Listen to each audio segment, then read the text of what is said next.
दीनू नाम का आदमी अपनी पत्नी और दो बच्चों के साथ रहता था। दीनू गांव के सेठ किशोरीलाल के पास नौकरी करता था। किशोरीलाल के पास बहुत सी पालतू बकरियां थी, जिनमें से एक बकरी गर्भवती थी। बकरी ने जिन बच्चों को जन्म दिया, उनमें से एक बच्चा बहुत ही कमजोर पैदा हुआ। वो अक्सर बीमार रहता था। एक दिन सेठ गुस्से में बोला, अरे दीनू, एक काम कर, इस बकरी के बच्चे को तू कहीं दूर जंगल में छोड़ा। हर समय इसकी वजह से और भी बकरियां बीमार होने लगी हैं। हमें बीमार को नहीं रखना। ठीक है मालिक, मैं कल सुबह ही इसे जंगल छोड़ाऊंगा। अगले दिन दीनू बकरी के छोटे से बच्चे को जंगल में छोड़ने के लिए चला जाता है। वो जैसे ही बकरी के बच्चे को छोड़ने लगता है, बच्चा मैं करने लगता है, मानो वो दीनू से कुछ कह रहा हो। कितना मासूम और प्यारा बच्चा है। अगर मैं इसको यहाँ जंगल में छोड़ गया तो जंगली जानवर इसको मार कर खा जाएंगे। पता नहीं, मन नहीं कर रहा इसे कि इसे यहाँ छोड़ कर जाऊं। दीनू बकरी के बच्चे को उठा लेता है और अपनी गोद में लेकर प्यार करने लगता है। बकरी का बच्चा भी दीनू को ऐसे लिपट जाता है मानो उसे कितना प्यार मिल रहा हो। दीनू उसे अपने साथ घर ले आता है। सुनो जी, हम लोग तो वैसे ही इतने गरीब हैं, 2 वक्त की रूखी सूखी रोटी भी बहुत मुश्किल से खा पाते हैं। हम इसका इलाज और देखभाल कैसे करेंगे? शांति, तुम नहीं जानती, जब मैं इसे जंगल में छोड़ रहा था, पता नहीं मेरा मन दर्द से भर आया और इसे जंगली जानवरों के बीच जंगल में छोड़ने का मन नहीं हुआ। इसलिए मैं इसे अपने साथ ले आया। अब जब ले ही आया हूँ तो इसको पालने का इंतजाम भी हो जाएगा। तुम और मैं मिलकर इसकी पूरी देखभाल करेंगे और मुझे यकीन है कि ये कुछ ही दिनों में बिल्कुल ठीक हो जाएगी। सच में ऐसा ही हुआ। दीनू और उसकी पत्नी शांति मिलकर बकरी के उस बच्चे की खूब देखभाल करते थे। धीरे धीरे उनके देखभाल की वजह से कुछ ही महीनों में वो बकरी बिल्कुल ठीक हो गई और बड़ी हो गई। बकरी ने अब दूध देना भी शुरू कर दिया था। सुनो, देखो हमारी बकरी कितना दूध देने लगी है। क्यों ना हम बकरी का दूध बेचना शुरू करें?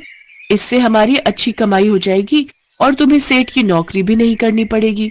तुम ठीक कह रही हो शांति। इस बकरी को बचाकर उस दिन शायद मैंने ठीक ही किया। आज हमारे कितने काम आ रही है और हमें इससे कितना प्यार भी हो गया है। ये भी हमें बहुत प्यार करती है। कल से हम इसका दूध बेचकर ही गुजारा करेंगे। मुझे भी अब उस किशोरीलाल की नौकरी नहीं करनी पड़ेगी। वो बहुत निर्दयी स्वभाव का है। अगले दिन से दीनू बकरी का दूध बेचने लगा। दीनू की बकरी बहुत ही अच्छा दूध देती थी, जो कि गांव वालों को बहुत पसंद आता था। धीरे धीरे दीनू का दूध बेचने का काम अच्छा चलने लगा। जब ये बात किशोरीलाल को पता चली तो वो दीनू के पास अपनी बकरी वापस लेने के लिए चला गया। क्यों बे दीनू, मेरी बकरी का दूध बेचकर तू बहुत पैसे वाला बन गया है। तूने मेरे घर नौकरी भी करनी छोड़ दी है। चुपचाप मेरी बकरी वापस कर, वो बकरी मेरी है। किशोरीलाल जी, आपने तो इसे जंगल में छोड़कर आने के लिए दिया था ना। आप तो कब का इसे भुला चुके थे। वो तो मैं था जो मैं इस बेचारी को अपने घर ले आया। आज ये मेरे कारण जिंदा है। मैंने इसकी देखभाल की है। तू ऐसे नहीं मानेगा। मैं पंचायत में ये बात रखूंगा। किशोरीलाल पंचायत में अपनी बकरी वापस लेने की बात कहता है, पर पंचायत का मुखिया दीनू की तरफ था। देख किशोरीलाल, दीनू ठीक कह रहा है। तूने तो इसे बीमार और मरियल समझकर दीनू को इसे जंगल में छुड़ाने के लिए बोला था ना। मैं ठीक कह रहा हूँ ना? है भाई, वो तो दीनू ने ही इसकी देखभाल करके इसे पाल पोस कर बड़ा किया है।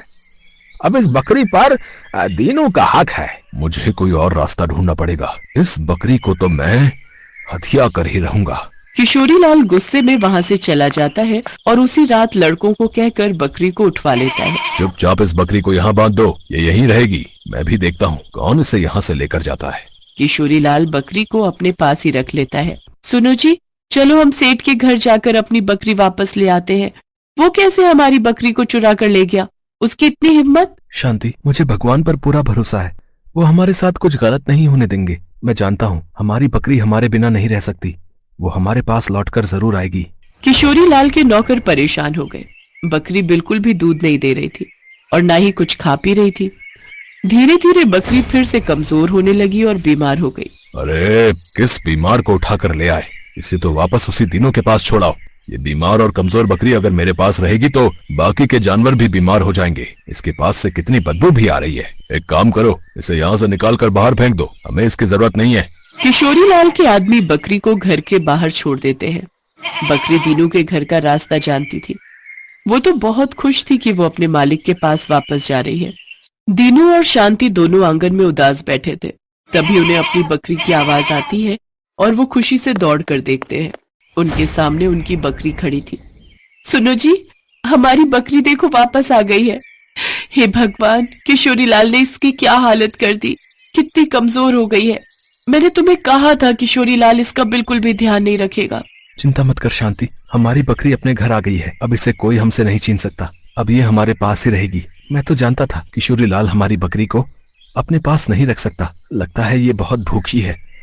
जाओ तुम इसका खाना ले आओ, न जाने इसने कब से नहीं खाया। अपने घर वापस आकर बकरी बहुत खुश थी। कुछ ही दिनों में वो फिर से बिल्कुल ठीक हो जाती है।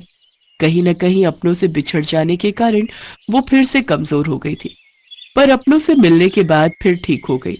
उस दिन से वो बकरी दीनू और शांति के पास ही रहने लगी। अपनी बकरी को पाकर दीनू और शांति बहुत खुश थे। सेठ किशोरी लाल भी समझ गया था कि वो बकरी उसके पास नहीं रह सकती।